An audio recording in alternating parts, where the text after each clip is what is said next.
A very good morning, students. So, this is part 4 of chapter 12. हमने कल यहाँ तक पढ़ लिया था इस वाले पेज नंबर 120 पर। इस पैराग्राफ तक हम इलेक्ट्रिक स्विच के बारे में पढ़ रहे थे, जिसमें हमने क्या किया था, एक सर्किट बनाया था बाय कनेक्टिंग एक इलेक्ट्रिक सेल और इलेक्ट्रिक बल्ब को कनेक्ट करके। जो स्विच बनाई थी हमने सेफ्टी पिन और पेपर क्लिप को यूज़ करके।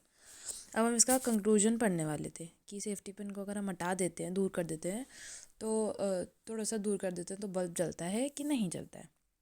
सो this is the conclusion. The safety pin covered the gap between the drawing pins when you made it touch two of them. जो सेफ्टी पिन थी, एक एंड पे तो उसकी पेपर क्लिप लगी हुई थी, और जो दूसरा एंड था, अगर जब वो टच हो रहा था, दोनों से जो टच हो रहा था, तब वो गैप कंप्लीट कर रही थी। In this position the switch is set to be on. इस पोजिशन में स्विच ऑन कहला रहा था। फिगर 12.10 जिससे आप इसमें देख सकते हो। Since the material of the safety pin allow, तो जो सेफ्टी पिन का जो मटेरियल था वो करंट को फ्लो करने के लिए अलाउ कर रहा था, टू पास थ्रू इट, और इससे सर्किट कंप्लीट हो रहा था। द सर्किट वॉज कंप्लीट, और इससे बल्ब जल रहा था। The bulb was hence the bulb glows. और दूसरी जगह बल्ब नहीं जलेगा, the bulb did not glow, जब हम सेफ्टी पिन को हटा देंगे। When the safety pin was not in touch with the other drawing pin, क्योंकि सर्किट ही फ्लो नहीं हो, क्योंकि जो करंट है वो फ्लो ही नहीं होगा। The circuit was not complete, circuit complete नहीं था, as there was a gap between the two drawing pin, क्योंकि उसमें गैप था, दो ड्राइंग पिन के बीच में गैप था, तभी कंप्लीट नहीं हो रहा था सर्किट, और करंट फ्लो नहीं हो रहा था, इस वजह से बल्ब नहीं जला। इन दिस पोजिशन, इस पोजिशन में क्या है, स्विच ऑफ कहलाता है। The switch is set to be off as in figure 12.9। A switch क्या है? Switch is a simple device that either breaks the circuit और या फिर या तो वो उस पूरे सर्किट को तोड़ता है या फिर पूरा कंप्लीट करता है। स्विच वो चीज़ होती है। The switch is use in lightning of electric bulb, जो इलेक्ट्रिक बल्ब की लाइटिंग में यूज़ किया जाता है, और दूसरे डिवाइस जो हमारे घर में वगैरह में डिवाइसेज हैं other, and other devices in home on the same work on the same principle, although their designs are more common। उनके डिज़ाइन और ज़्यादा कॉम्प्लेक्स होते हैं, पर वो इसी प्रिंसिपल पर काम करते हैं। ये था पूरा हमारा इलेक्ट्रिक स्विच के बारे में।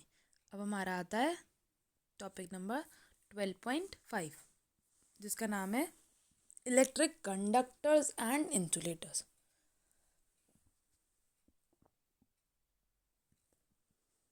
कंडक्टर्स और इंसुलेटर्स की बात, कि कंडक्टर्स क्या होता है और इंसुलेटर्स क्या होते हैं।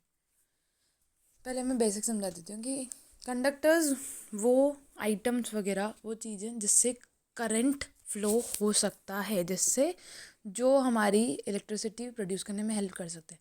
इंसुलेटर्स वो आइटम्स होते हैं, वो चीज़ें होती हैं जिससे करंट फ्लो नहीं करेगा और इलेक्ट्रिसिटी पास नहीं होगी। सुना,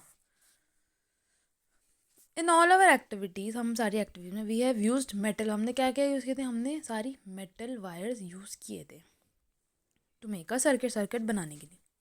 suppose we use a cotton thread. हम कॉटन थ्रेड अगर यूज़ करते तो मेटल वायर की जगह, instead of a metal wire to make a circuit, अगर हम मेटल की जगह कॉटन वायर यूज़ करते तो कैसा रहता? कॉटन थ्रेड यूज़ करते तो कैसा होता?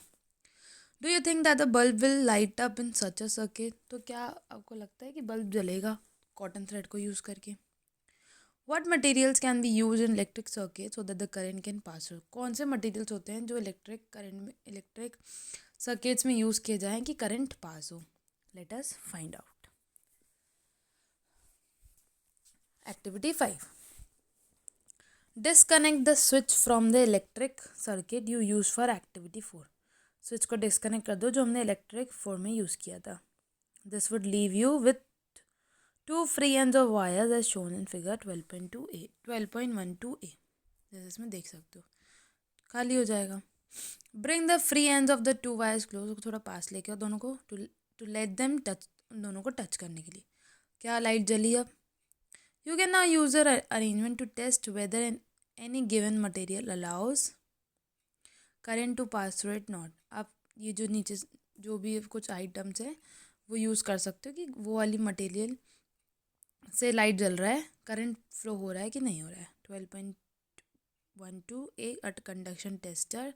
B testing whether the bulb, अब वो उसमें क्या यूज़ कर रहे हैं कि मेटल की से, जो की होती है मतलब उससे जल रहा है, उसको कनेक्ट करके करंट फ्लो हो रहा है कि नहीं हो रहा है। अब कुछ अपने पास कुछ आइटम्स कलेक्ट करो, जैसे कि collect samples of different types of material, जैसे कि coin, cork, rubber, glass, keys, pins, plastic scale, wooden block, pencil lead, aluminium foil, candle, swing needle, जो सिलाई की नीडल होती है, सुई होती है वो, थर्मोकॉल, पेपर और पेंसिल की जो लीड होती है वो।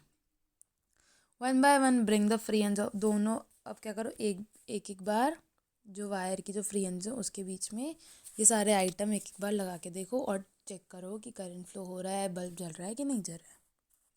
Free ends of the wires of a tester in contact with the two ends of the samples you have collected. 12.12 B, जैसे उसमें की लगा के देखी थी वैसे एक एक सैंपल लगा के देखो। Make sure that the two wires do not touch each other, और ये देखो कि जो वायर्स है वो एक दूसरे को टच नहीं करें बल्कि ये सैंपल से कनेक्टेड हो। Does the bulb glow in each case, क्या बल्ब जल रहा है इन सैंपल्स को, कौन कौन से में जल रहा है कौन कौन से में नहीं जल रहा है। फिर एक टेबल बनानी है आपको। Make a table in your notebook similar to table 12.1 and record your observation. अभी आपके पास टेबल आ गई कि किस किस से जल रहा है और किस किस से नहीं जल रहा है। जैसे कि काई की बनी रहती है, मेटल की। अब मेटल से जलेगा कि नहीं जलेगा, मेटल से तो ऑफकोर्स जलेगा।